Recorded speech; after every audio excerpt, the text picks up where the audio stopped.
no hemos tenido oportunidad de ver la manera en la que históricamente la psicología educativa se ha debatido entre diferentes posiciones.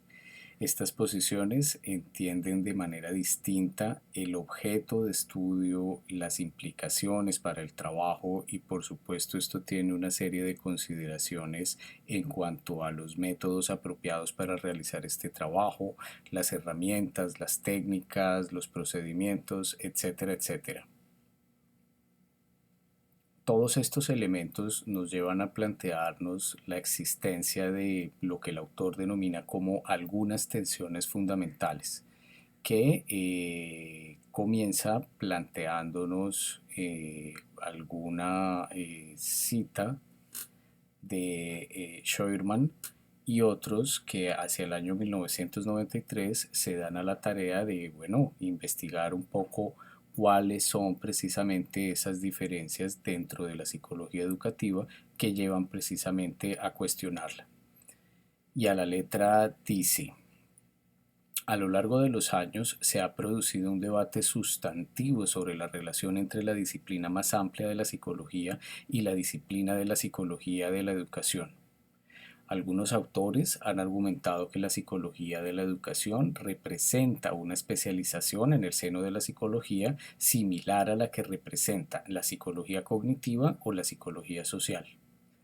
Otros han argumentado que la psicología de la educación es la disciplina encargada de aplicar la teoría y los principios psicológicos a una clase particular de comportamientos, principalmente los relacionados con la enseñanza y el aprendizaje, generalmente en entornos educativos formales.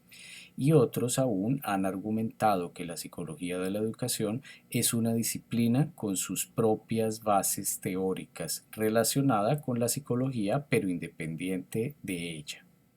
Como podemos ver en la anterior cita, podemos encontrar entre líneas lo que el autor va a plantearnos como cuatro tensiones fundamentales para entender la caracterización o mejor la diferenciación que pretende hacer entre dos posiciones, dos visiones, dos paradigmas frente a la psicología educativa. La primer tensión nos da cuenta de la dependencia o la independencia de la psicología educativa respecto de la psicología general y tiene que ver un poco con cuál es precisamente la libertad que tiene la psicología educativa para plantear su propio objeto y métodos de estudio de manera independiente de la psicología general más amplia. En el caso de la dependencia, podríamos pensar que la psicología general define el objeto de estudio y, por supuesto, los métodos para poder hacerlo. Y la psicología educativa vendría a ser la depositaria a donde se traslada precisamente todo ese conocimiento que la psicología general va acumulando frente a, bueno, por ejemplo, los problemas de enseñanza y el aprendizaje. Por el contrario, cuando nosotros hablamos de la independencia, nos estamos refiriendo fundamentalmente a que la psicología educativa tiene la capacidad y cuenta con las posibilidades de plantear su propio objeto de estudio y también, por supuesto, sus propias técnicas para lograr los resultados. Y en esa medida sería totalmente independiente en el sentido de plantear sus propios objetos de estudio, sus programas de investigación, etcétera, etcétera. La segunda tensión nos habla de la educación como un campo de aplicación o un ámbito de estudio muy singular que no puede reducirse a ningún otro campo. Viene a ser una consecuencia de la anterior tensión,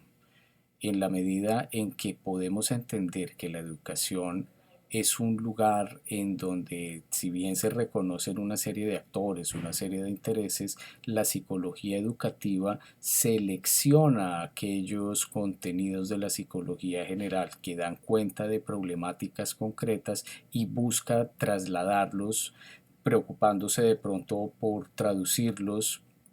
a las exigencias, a las necesidades, a las realidades precisamente del mundo educativo. O por el contrario, nos plantea a nosotros que la educación se convierte en un ámbito de estudio que tiene unas características muy propias, muy particulares, que de pronto resultan diferentes a lo que la psicología general, a lo que la psicología en una visión más amplia puede entender o definir en relación con aquello que le interesa estudiar. Y por tanto, la educación no puede compararse frente a otros campos, frente a otro tipo de necesidades, porque tiene unas características que son muy particulares. La tercera tensión nos habla del carácter más bien teórico o más bien aplicado que tendría la psicología de la educación, en el entendido que la psicología trata de producir un conocimiento sobre una serie de fenómenos psicológicos. Nosotros pensaríamos entonces que la psicología educativa, en tanto se relaciona con un conjunto de fenómenos que ocurren como resultado de la participación de las personas en ambientes, en situaciones educativas, podríamos preguntarnos entonces si tendría un carácter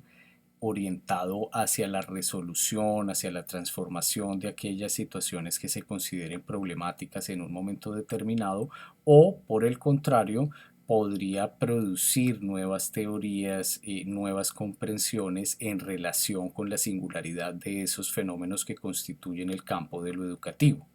Y por esta razón se discute, o algo que aparece en tensión tendría que ver con ese carácter más bien teórico o más bien aplicado de la psicología de la educación.